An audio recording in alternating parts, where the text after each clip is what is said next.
buenos días y muchas gracias a todos por estar acá. Muchas gracias a Bernardo por la convocatoria, a la gente del colegio. No conozco todos los nombres, así que los saludos a todos de manera general. Y bueno, en principio felicito a la presentación anterior. Yo temo que los voy a decepcionar un poco con lo que yo voy a mostrar, pero en todo caso hacemos una ronda de preguntas posteriores. Así que no soy bastante bueno en esto. Arranquemos directamente. Solamente voy a ver si funciona. Bien. Ahí está. ¿Me puedo parar a un costado si veo? Ok. Ahí está. Bueno, cuando me convocó Bernardo... una cosa. Dos. Una, soy Toto, no soy Alejandro Moreira. Alejandro Moreira es solamente la parte formal. Toto es más fácil, me conoce todo el mundo. Y la otra es... no crean en nada de lo que yo les digo, ¿sí? Traten de tomar nota, recordarlo y en todo caso investigar las cosas. El gran problema que estamos teniendo es que creemos demasiado.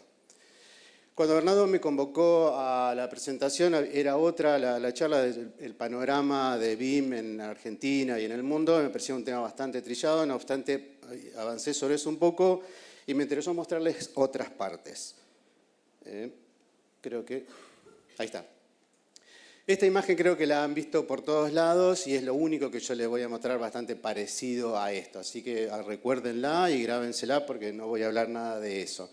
Esto es una imagen bastante publicitaria de la empresa Autodesk promocionando la parte de la aplicación que se llama Navisworks, que nació para otra cosa. Así que hasta ahí se terminó.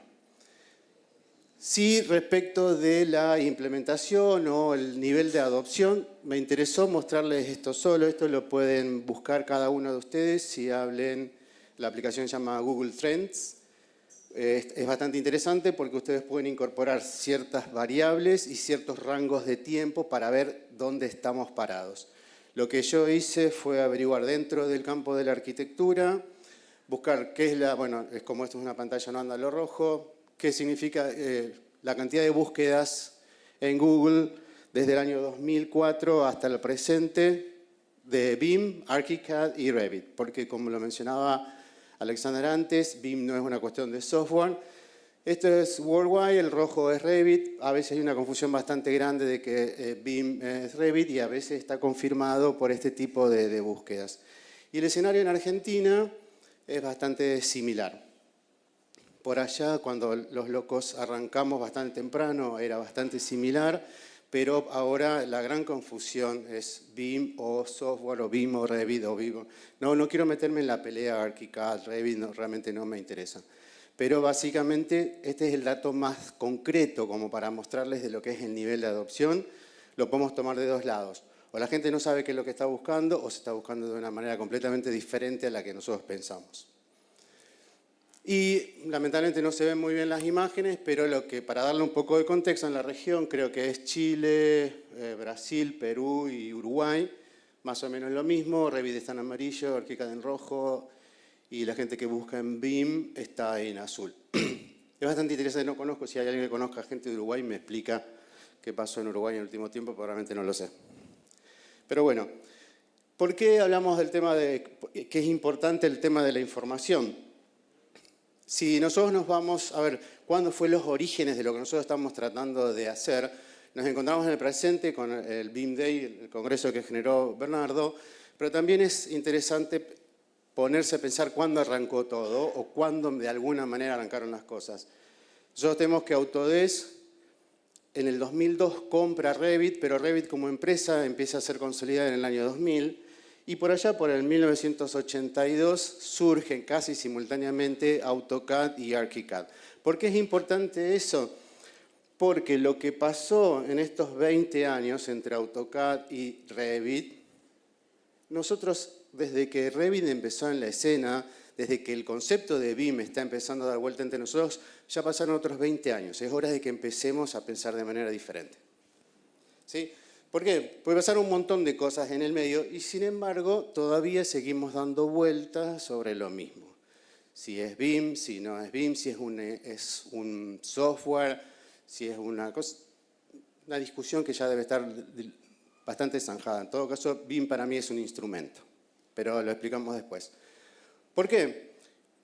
Porque desde los primeros inicios de las metodologías, por allá por 1960, 1965 hasta el presente, es muy difícil de desprender los desarrollos tecnológicos que inciden directa o indirectamente en la arquitectura de lo que es el contexto cultural o el contexto social en el cual se insertan.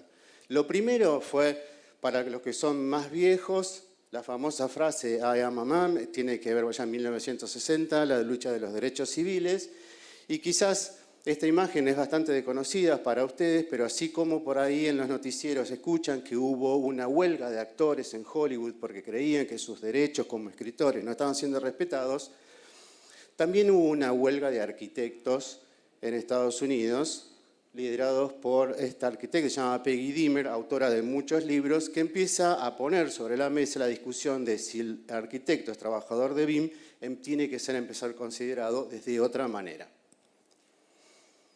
¿Por qué?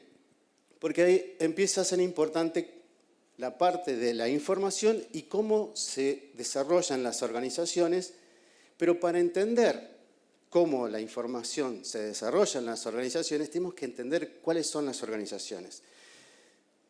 Y nosotros nos encontramos que en la arquitectura, sinceramente, no sabemos, o si no, el que lo sabe, levante la mano, no esperemos hasta el final de las preguntas, si es una organización lineal, es una organización multidimensional o es una organización tipo clusters. Si me preguntan rápidamente, la arquitectura es todo junto al mismo tiempo. Por lo tanto, considerar la metodología BIM como una herramienta y no como un instrumento va a fallar o va a quedarse corta en alguno de esos lados. Después te paso la imagen, no saques fotos y total te va a salir todo feo. ¿Sí? ¿Eh? Ah, qué coqueto, ¿eh? Bueno. ¿Y qué pasa también con los arquitectos? Con la arquitectura. Nosotros nos juntamos, cada uno habla de una cosa, todos pensamos que contribuimos a este gran rompecabezas, pero hablamos de cosas completamente diferentes, que tiene que ver con el tema de la organización y tiene que ver en la relevancia de por qué Building Information Modeling empezó a pisar fuerte durante mucho tiempo.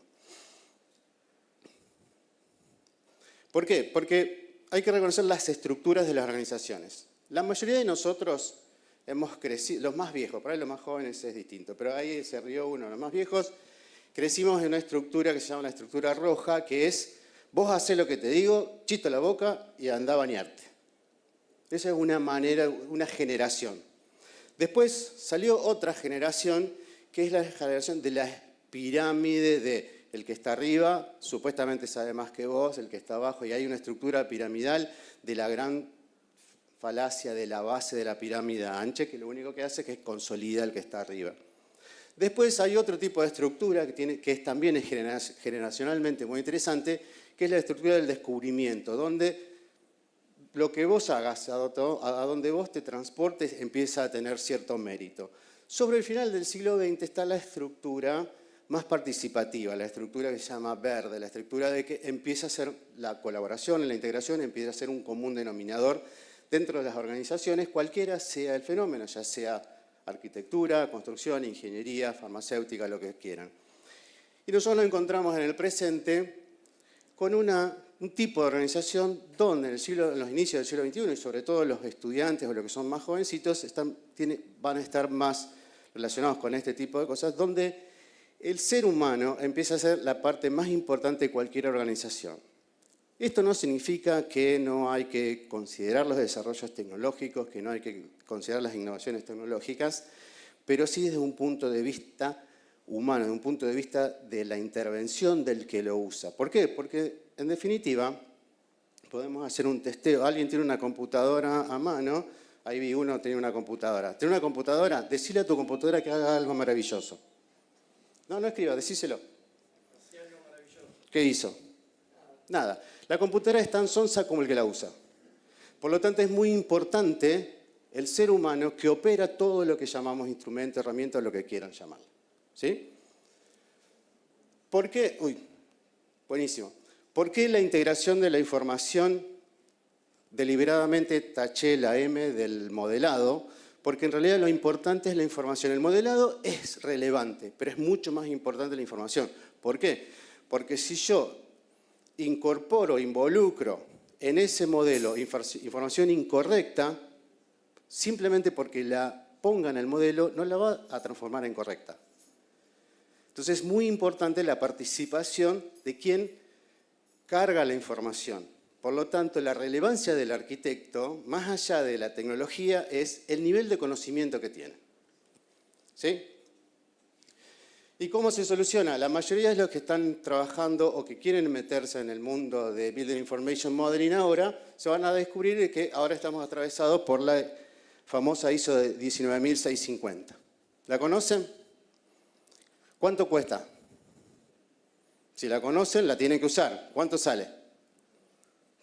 Entonces, nadie la compra porque es muy difícil de comprarla. Entonces, no podemos trabajar dentro de lo que es la esfera de BIM porque no podemos trabajar dentro de la 19650 porque traten de descargarla, poner download free 19650 ISO y vas a tener un pequeño resumen, pero es una ley bastante que tampoco es una locura, son $150. Pero hay que laburar dentro de esa esfera. ¿Por qué? ¿Y qué es lo interesante de la ISO? Es que genera este sistema que es el Common Data Environment. Un poco si retuvieron las imágenes de Alexander respecto del sistema tradicional, donde hay una interrelación de partes al Common Data Environment, donde todos ceden y la información se procesa en el medio, ese es el gran breakthrough, ese es el gran punto de discusión de BIM, donde la información está centralizada. Y a diferencia de intentar forzar un proyecto de arquitectura o un proyecto de construcción en un montón de variables y desplegarlas bidimensionalmente, debemos reconocer que el mundo por detrás es muy grande y que es tan relevante como la cantidad de personas, arquitectos, diseñadores, clientes, asesores, que participan. Y ¿por qué es importante el tema de la información y la integración de conocimientos y saberes? Acá va a hacer un pequeño desarrollo de cómo uno se imagina que podría llegar a darse. En principio, si la información no está integrada, es un capricho. El conocimiento tiene tres facetas. Tiene el conocimiento personal, comúnmente llamado capricho. ¿Sí? Cuando la respuesta es ¿por qué hiciste eso? Porque sí. Pero, no, porque sí. Un capricho de información personal. El otro es un poquito más peludo, un poquito más áspero, que es el conocimiento procedimental. Que la arquitectura tiene un montón de eso. Es, ¿por qué hiciste esto? Porque lo hice siempre así y me dio resultado, entonces como lo hice siempre y me dio resultado, está bien. No tiene ningún sentido. Que te haya dado resultado a vos no significa que está bien hecho. Y eso colapsa el concepto de la experiencia. Porque muchos de ustedes se van a encontrar una persona y dicen, che, ¿y qué haces? Y hace 20 años que hago esto, y como hace 20 años que hago esto, vos me tenés que creer porque sé. ¿Y qué pasa si durante 20 años lo hiciste mal? Entonces la experiencia en algún punto no tiene tanto valor. Lo discutimos después, pero hay que tenerlo con cuidado. Y el otro punto es el conocimiento científico. Por eso, la información de cualquier lugar en donde salga tiene que estar completamente integrada. Y las preguntas más directas son, ¿qué pensás hacer? Conocimiento personal. ¿Cómo pensás hacerlo? Conocimiento procedimental. Y el más difícil de todos, ¿por qué estás haciendo lo que estás haciendo? Que es el conocimiento científico que nos conduce a la fundamentación, lo que decía Alexander, la evidencia, y no simplemente la justificación. Porque usted, es una diferencia de palabras muy sencilla, ustedes pueden justificar cualquier cosa que quieran, pero no fundamentarla. Y esto se trata de fundamentaciones.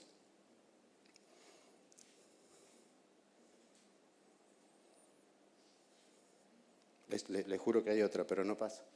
Hay alguno que tiene mucha carga negativa y no pasa la señal. Ahí está. El otro decía de las posibilidades.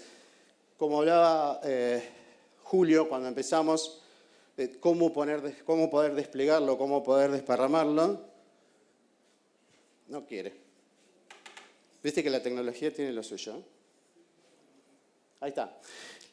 Por ejemplo, El concepto de información integrada en la educación es vincular los ciclos de enseñanza con las áreas de conocimiento. Ya no puede... Ah, perdón, le estaba agarrando yo.